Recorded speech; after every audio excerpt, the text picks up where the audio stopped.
So I'm out here doing some grafting. If you want to do any grafting on your grapes, which I highly recommend because it's pretty fun and it's easy, I would do it in the winter or late winter before anything comes out of dormancy. You're going to want to figure out what type of grapes you like and then get some cuttings of that type of grapes you like. This is typically called a scion. So that's your improved material, so to speak. And then you're going to want to a rootstock. And I like wild grapes for rootstock in Missouri because riparian grapes grow really well here. So I'll show you what riparian grapes look like. Come join me in the chaos.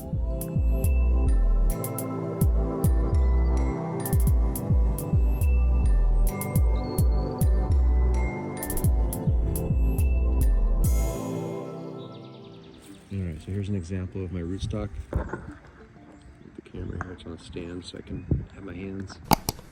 This is just some riparian grape. Vitis riparia, if you're wanting to know what I'm talking about.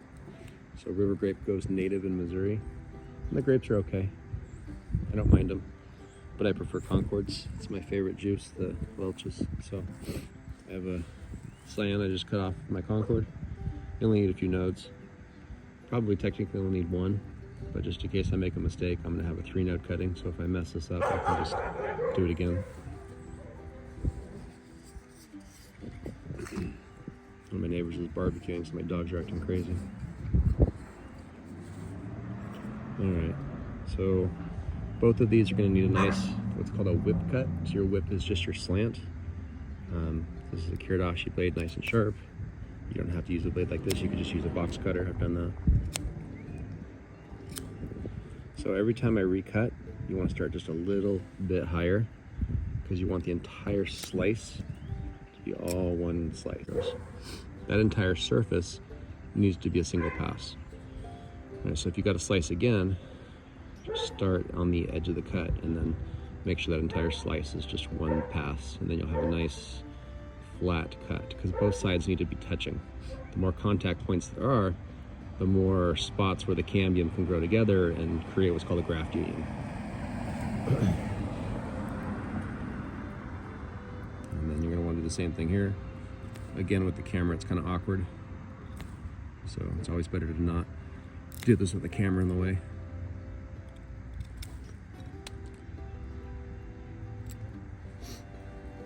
And you can probably do that a little steeper if you want.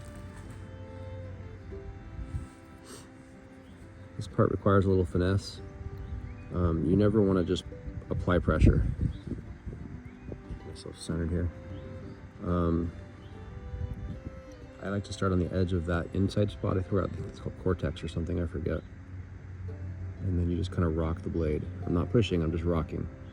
Because you want the blade to just kind of work itself into that without having the possibility of sliding. I'm barely applying any pressure. Just like the weight of the blade. Take your time. Why? Because if this slips or if the wood splits and allows the blade to advance too quickly, it's just going to ruin the tongue. So that right there is called the tongue. This is going to provide more surface area for your grafts to grow together. So just in case, and it also they held on to each other really well, especially when you wrap it. So there's one. Let's see if I can do this one backward with the camera in the way.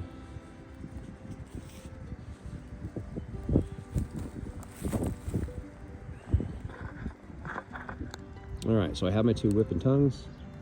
The slant is called the whip. The little incision that I made to create that thing sticking out is called the tongue. And you're just going to intertwine those.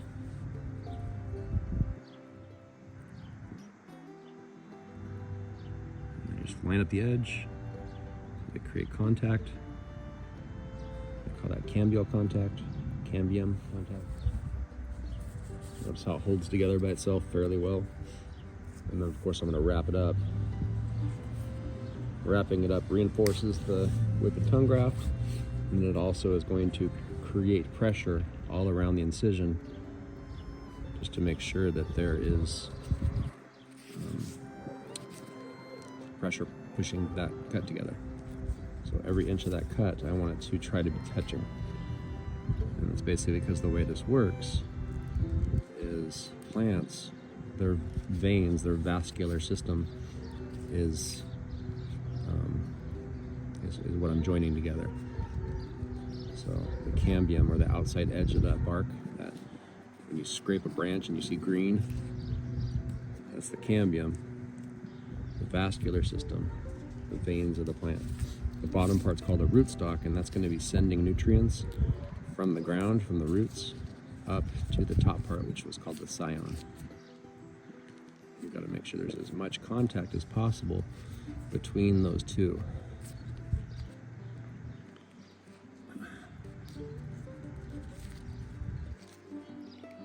It's kind of like an organ transplant, I guess. And this is just because I prefer the type of fruit that comes from this wood versus the kind of fruit that comes native on this plant.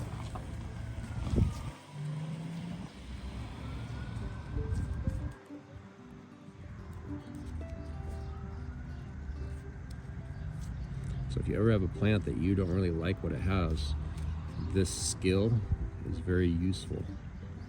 So you don't have to just, if you hate your apples, you hate your pears, you hate your grapes, just graft.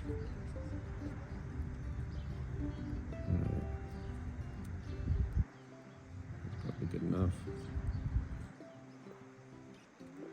And again, you don't have to use flagging tape like I'm using. You can use electrical tape, or you can use that expensive waxy stuff. What's that called? I use in laboratories, I forgot. Parafoam. They have grafting budding tape too. I like this 99 cents a roll. So just use what you have, you don't have to go out and buy something. And that's all you do. And you're gonna wanna check on this, because this could create an issue, because this stuff doesn't rot away. Well, it does a little bit, but I'll probably cut that off in a couple months. Another thing to note is when grapes come out of dormancy, this is fully dormant, both the scion and the rootstock are dormant. But when this comes out of dormancy, it's gonna push a lot of sap. Very large amount of sap is gonna come out of this wound, and if too much pressure pushes through that wound, it can actually cause the graft to fail. And so I'm gonna make a little incision on the rootstock, so down towards the ground. I'm just gonna show you what I mean. Down towards the ground, I'll just make a little slice. Maybe two. And what'll happen there is you'll allow some of that pressure to just kind of drip out. And so it'll put less stress on this graft and allow some of that pressure to just drip out the side. Just because grape is just ridiculous at how much pressure it pushes through these. I've had them fail before from too much pressure. So I hope that helps you. Thanks for joining me in the chaos.